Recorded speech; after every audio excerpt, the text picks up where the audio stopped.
Avec cette importante réunion de haut niveau destinée à venir en aide à la République frère de la Somalie suite à l'attentat terroriste des Chebab qui a fait plus d'une centaine de victimes et des blessés qui s'est déroulé ce matin à la primature sous la présidence du Premier ministre et chef du gouvernement par intérim Abdelkader Kamil Mohamed.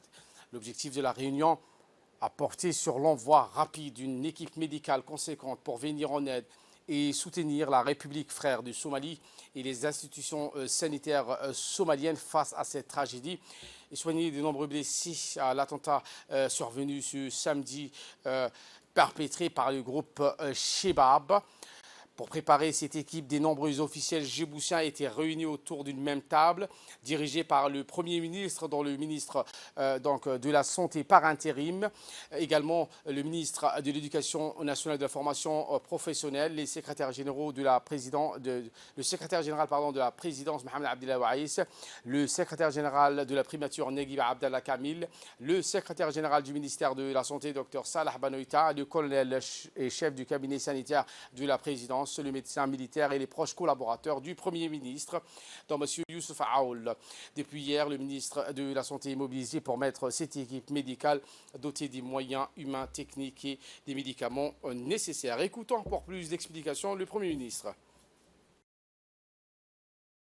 D'abord, nous condamnons officiellement cet attentat barbare contre le peuple somalien,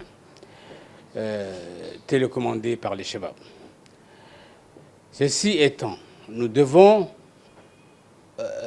être solidaires avec le peuple somalien en leur apportant, dans la mesure de nos possibilités, les moyens qu'il faut pour essayer d'aider au moins ceux qui ont été blessés dans leur chair, de les aider à surmonter les douleurs en envoyant une équipe médicale avec tout ce qu'ils ont besoin, c'est-à-dire comme médicaments, comme matériel chirurgical.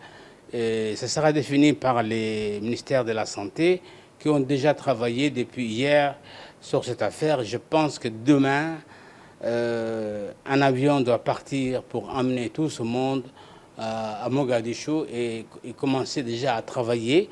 Bien sûr, ils vont travailler, mais aussi ils vont évaluer dans quelles conditions ils peuvent travailler.